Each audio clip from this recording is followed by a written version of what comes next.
নমস্কাৰ এই মুহূৰ্তত আহি পৰিছে সন্ধিয়াৰ কেইবাটাও গুৰুত্বপূৰ্ণ খবৰ। আজি হৈছে 7 ডিচেম্বৰ। অসমৰ মুখ্যমন্ত্ৰী ডক্টৰ হিমন্ত বিশ্ব শৰ্মাই প্ৰত্যেকগৰাকী মহিলা আৰু পুৰুষৰ একাউণ্টত সোমাই দিব টকা। কিছুমান মহিলা একাউণ্টত সোমাব 10,000কৈ টকা আৰু কিছুমান মহিলা আৰু পুৰুষৰ একাউণ্টত সোমাব 7,000কৈ টকা আৰু কিছুমানৰ একাউণ্টত সোমাব 5,000কৈ টকা। লগতে অৰুণোদয়ৰ প্ৰত্যেকজন হিতাধিকাৰীৰ একাউণ্টত চৰকাৰে সোমাই দিব 1,250 টকাকৈ। মাজত মাত্ৰ বাকী আছে 2টা দিন। ইয়াৰ পিছতে প্ৰত্যেকজন মহিলাই চেক কৰক আপোনাৰ বেংক একাউণ্ট। লগতে ৰেচন কাৰ্ড আৰু অৰুণোদয় আঁচনিক লৈ অসমৰ মুখ্যমন্ত্ৰী ডক্টৰ হিমন্ত বিশ্ব শৰ্মাই কেইবাটাও গুৰুত্বপূৰ্ণ সিদ্ধান্ত গ্ৰহণ কৰিছে। লগতে কৃষকসকলৰ বাবে এটা ভাল খবৰ আহি পৰিছে। লগতে কেইবাটাও ৰাজনৈতিক খবৰৰ লগতে অৰাজনৈতিক খবৰ যুগুত কৰা হৈছে আজিৰ দিনটোত। গোটেই অসম তথা ভাৰতৰ বিভিন্ন প্ৰান্তৰ পৰা যুগুত হৈছে কেইবাটাও ডাঙৰ খবৰ।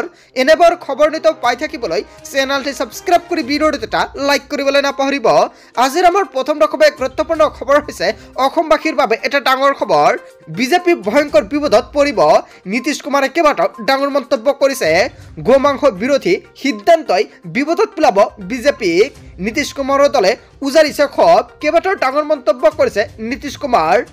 হিমন্ত বিশ্ব শৰ্মা চৰকাৰৰ গোমাংস বিৰোধী সিদ্ধান্ত বিপদত পেলাব নেকি বিজেপি? ইয়াৰ বিষয়ে জনতাই কি ক'ব? জনতাই প্ৰথমতে আপোনাৰ মন্তব্যটো নিশ্চয় কমেণ্ট বক্সত জনাই দিব।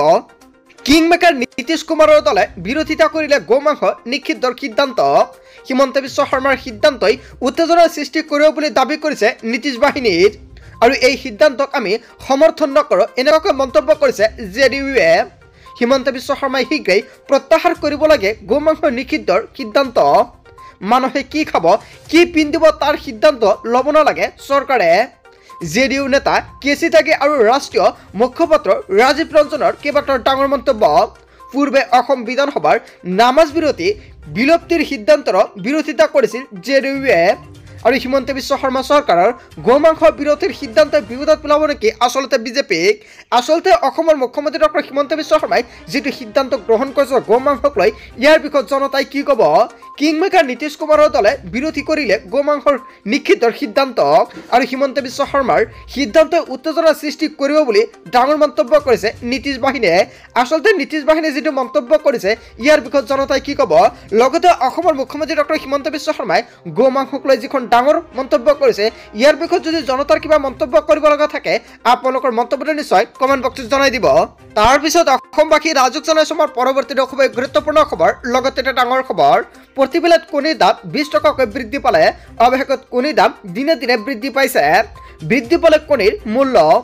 5টা দিনৰ ব্যৱধানত প্ৰতি প্লেট কণীৰ দাম 20 টকাকৈ বৃদ্ধি। বজাৰত কণীৰ কৃত্ৰিম নাটনিৰ সৃষ্টি কৰি দাম বৃদ্ধি। অসমত উৎপাদিত কণীয়ে পূৰাব পৰা নাই চাহিদা। অন্ধ্ৰপ্ৰদেশৰ পৰা অহা কণীৰ ওপৰত নিৰ্ভৰশীল হৈছে বজাৰ।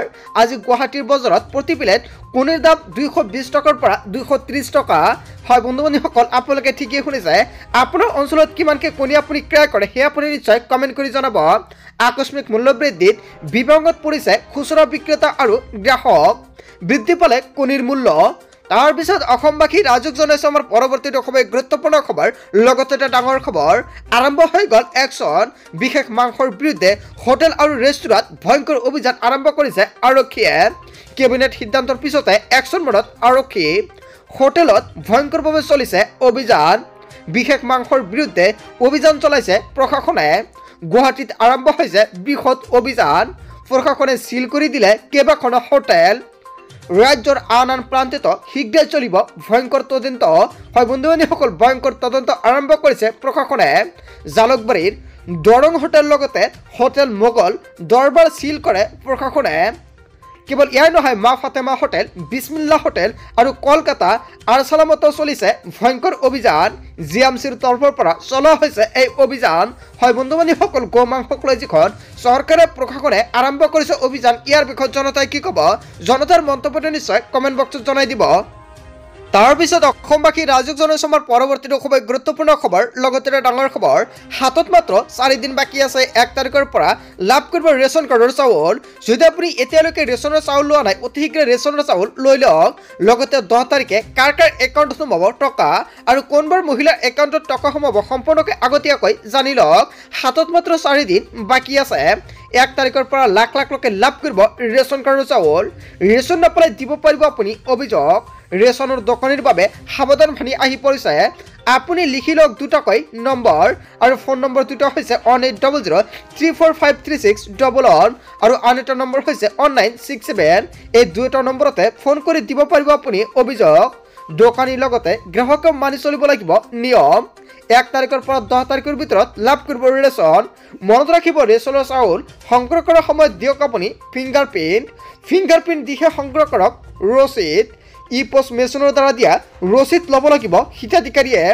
অন্তদয় অন্ন যোজনাৰ অধীনত 35 কিলোকৈ চাউল লাভ কৰিব। অগ্ৰাধিকাৰ পৰিয়ালে 5 কিলোকৈ চাউল লাভ কৰিব ৰেচন কাৰ্ডৰ মাধ্যমত। লগতে কাৰ কাৰ একাউণ্টত টকা সোমাব ইয়াক লৈ অসমৰ মুখ্যমন্ত্ৰী ডক্টৰ হিমন্ত বিশ্ব শৰ্মাই কেইবাটাও ডাঙৰ মন্তব্য কৰিছে। ৰাজ্যৰ লাখ লাখ হিতাধিকাৰীৰ একাউণ্টত সোমাব টকা। ৰাজ্যবাসীৰ বাবে এটা ভাল খবৰ। কোনবোৰ মহিলাৰ একাউণ্টত কিমান টকা সোমাব সম্পূৰ্ণকৈ জানি লওক।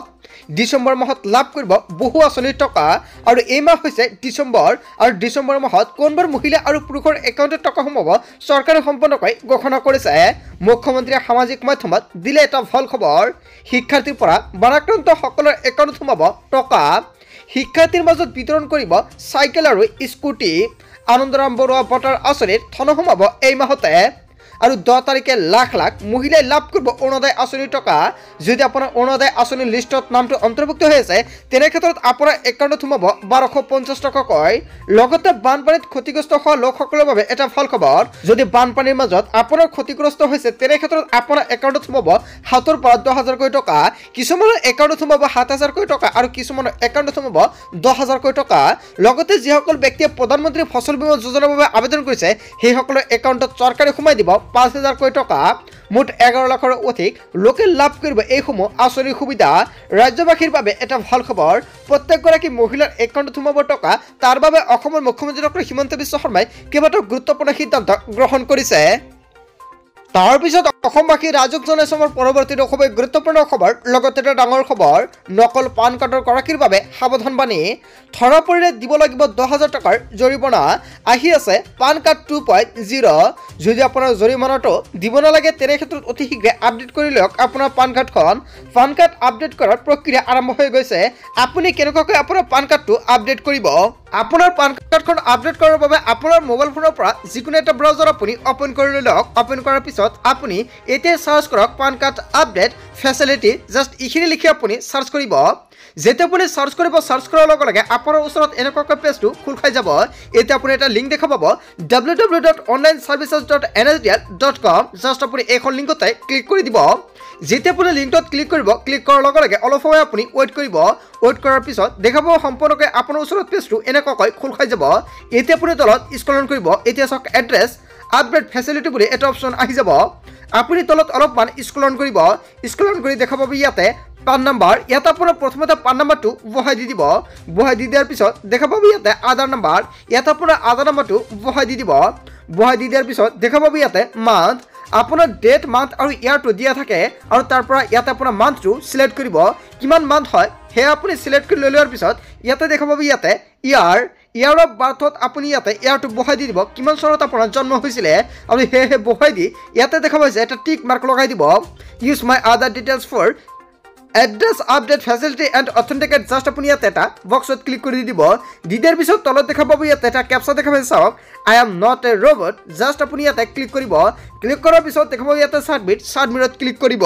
যেতিয়া আপুনি ছাবমিটত ক্লিক কৰিব, ছাবমিটত ক্লিক কৰাৰ পিছত আপোনাৰ ওচৰত আন এটা পেজ আহি যাব আৰু আপোনাৰ মোবাইলত এখন OTP আহিব আৰু OTP অহাৰ পিছত আপুনি OTPটো বহাই দি দিব।